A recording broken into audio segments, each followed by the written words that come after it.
A legjobb csillagászati távcső kiválasztása nem egyszerű feladat, hiszen a választék meglehetősen széles.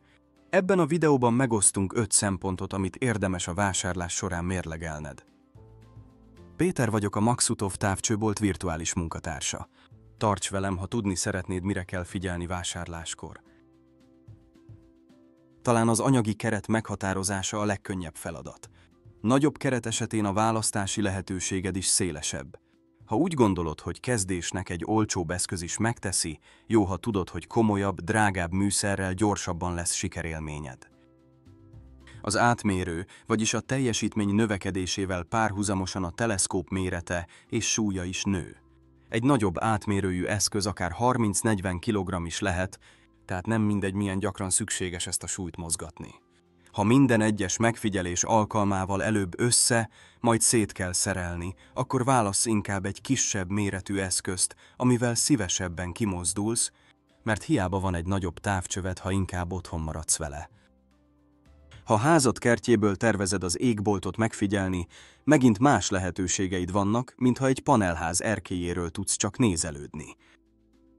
Amennyiben a saját szemeddel, azaz vizuálisan szeretnél észlelni, akkor számíts arra, hogy a halvány csillaghalmazok és galaxisok többnyire minél nagyobb méretű optikát igényelnek. A bolygók esetében ez nincs mindig így, sok esetben a nagyobb átmérő nem mutat meg több részletet. Az éjszakai égbolt objektumainak megörökítése talán az amatőr csillagászat legizgalmasabb és egyúttal legösszetettebb műfaja. Ha elsődlegesen fotózni szeretnél, akkor egy erre specializált felszerelést kell összeállítani. A vizuális megfigyeléssel szemben a bolygófotózás a lehető legnagyobb távcső átmérőt igényli. A csillaghalmazok, ködök esetében pedig akár egy kisebb átmérőjű, de fotózásra optimalizált optikával is látványos eredményt érhetsz el.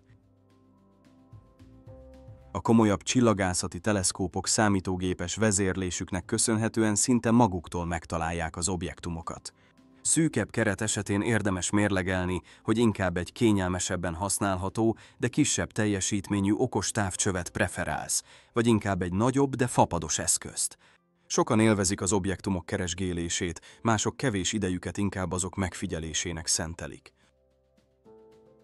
Ha a fenti kérdésekre tudod a választ, bátrabban lehet a megfelelő csillagászati távcső megvásárlásába belevágni. Ha segítségre van szükséged, keresd meg bennünket, és örömmel állunk rendelkezésedre a konkrét modell kiválasztásában. Köszönöm a figyelmedet!